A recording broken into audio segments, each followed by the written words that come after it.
Podcast Floqueo, le podcast de la start-up engagée.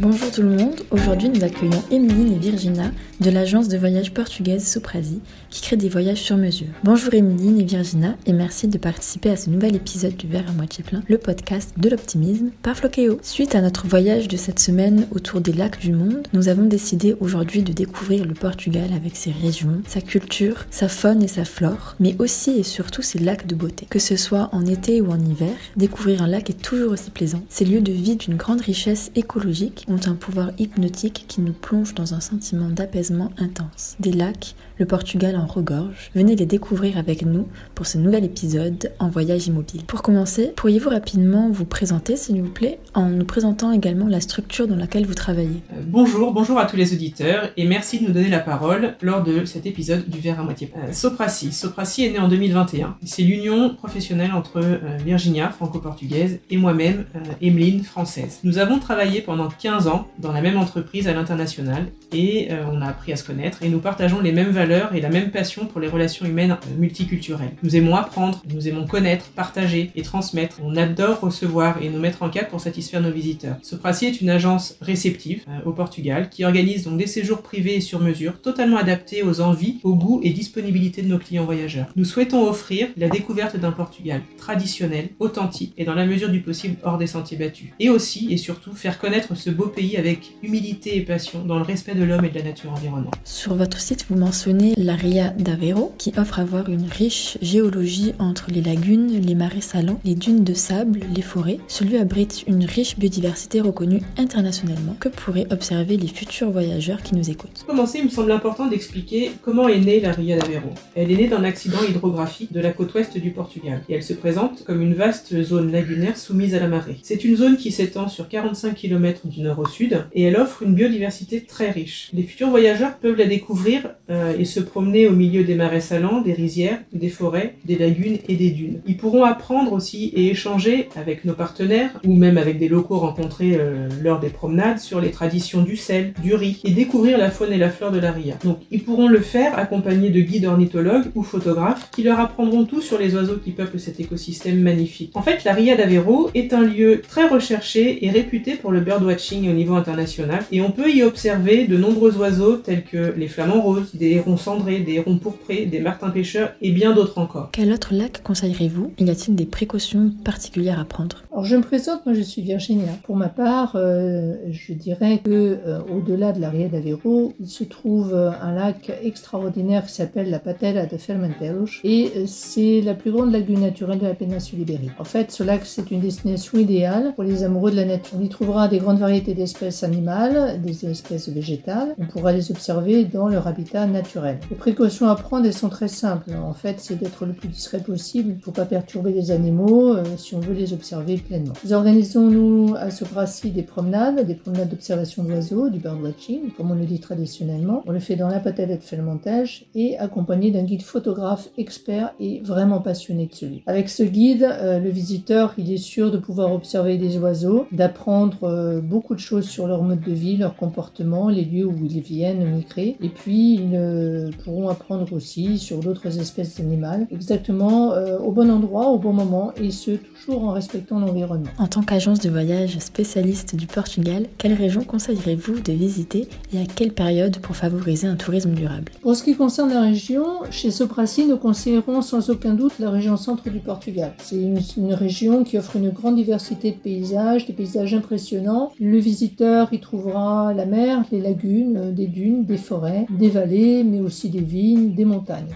Dans un Portugal qui est aujourd'hui extrêmement parcouru, il y a encore dans cette région méconnue des possibilités extraordinaires d'observation de la nature et la possibilité de fuir un peu le tourisme de masse. Au-delà des paysages, cette région offre un patrimoine culturel et humain qui est extrêmement riche. En fait, on y trouvera une grande partie des châteaux et des monuments qui ont marqué l'histoire du Portugal et nous ne pouvons pas omettre aussi, bien sûr, de parler de nombreuses traditions qui, bien qu'elles soient en déperdition, comme dans beaucoup de pays, sont encore transmises avec grand courage par des artisans qui sont extrêmement passionnés. Le visiteur pourra encore échanger avec des artisans de céramique, de vannerie, mais aussi des vignerons, des fromagers et puis bien d'autres artisans encore. Le Portugal, pour répondre à la deuxième partie de votre question, Portugal est un pays qui est très en vogue depuis ces 5 dernières années, et comme tout pays qui est extrêmement visité, il est bien évidemment préférable d'éviter les périodes du mois de juillet et du mois d'août. Ce sont des mois surpeuplés qui ne permettront pas de découvrir le Portugal authentique. Selon nous,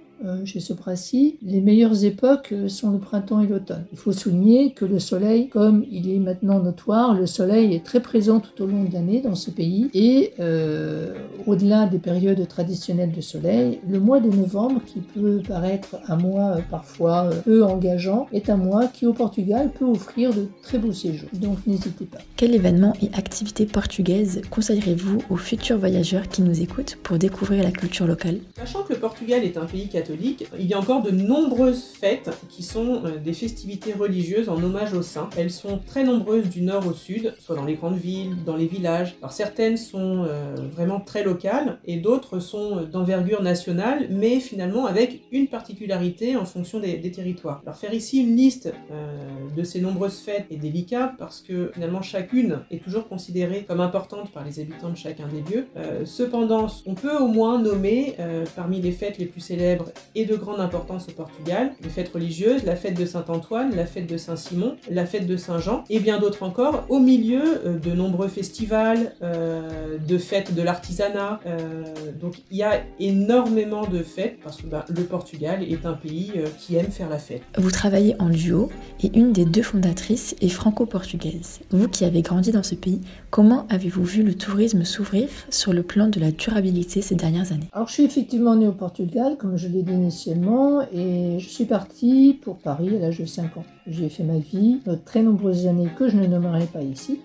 Et du coup, j'ai continué malgré tout à aller régulièrement au Portugal tous les ans, puisque j'y ai la famille et ma maison. J'ai vu ce que l'entrée du Portugal dans l'Europe aura apporté dans l'incroyable essor social, économique et politique de ce pays, et je l'ai vu évidemment au fil des années. Ce pays, il a été peu connu sur la plateforme touristique pendant de très nombreuses années, et en particulier jusqu'aux années 2000. J'ai connu une grande majorité de personnes faire du tourisme, mais c'était surtout des immigrés qui venaient de retour au pays pour passer les vacances. Et depuis les années 2000, en fait, le nombre de visiteurs, il a doublé. Il atteint maintenant, d'après les dernières informations, en tout cas plus de 27 millions de visiteurs, et ce avant le Covid, en 2019. C'est impressionnant parce que c'est, rappelons-le, un pays qui a une population à peine un peu plus de 10 millions d'habitants. Alors l'effervescence du tourisme telle qu'on la connaît aujourd'hui, elle est quand même, à mes yeux, relativement récente. Et même si elle a apporté une grande bouffée d'oxygène qui était nécessaire, elle a apporté, puisque cette bouffée a apporté plus de modernisation, elle a créé des nouveaux emplois, elle a apporté des investissements étrangers, elle a apporté aussi de grands changements culturels.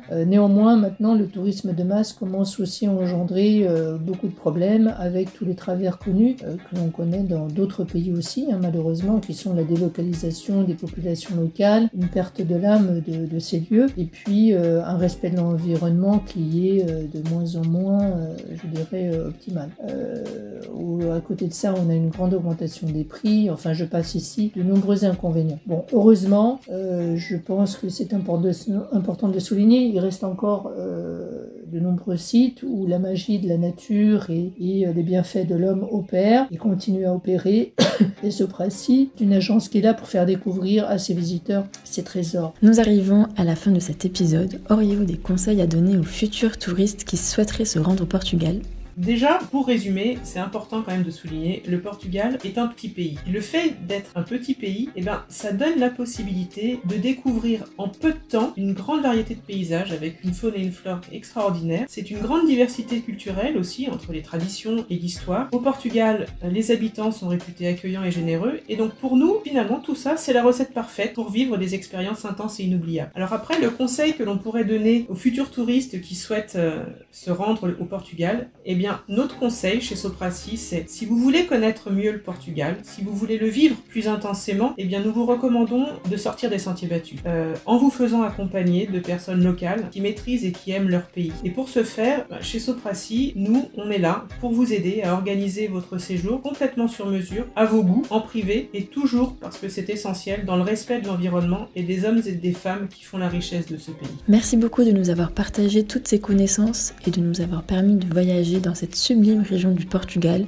le temps d'un podcast. Merci à vous, fidèles auditeurs, et merci pour vos retours. Ils nous poussent à vous offrir toujours plus de contenu pour vous permettre de faire des voyages immobiles. On espère que cette rencontre vous aura transporté au cœur des traditions et paysages portugais et que cela vous inspirera pour vos prochains voyages engagés. Si vous avez des questions, n'hésitez pas à les mettre en commentaire. Nous vous y répondrons, comme d'habitude, avec grand plaisir. Vous pouvez approfondir vos recherches en vous rendant sur le site Sopracy et en vous rendant sur le blog Floqueo pour lire notre article sur les Açores et visionner la live à Porto. Je vous souhaite une merveilleuse journée et en attendant le prochain épisode, n'oubliez pas de voir le verre à moitié plein.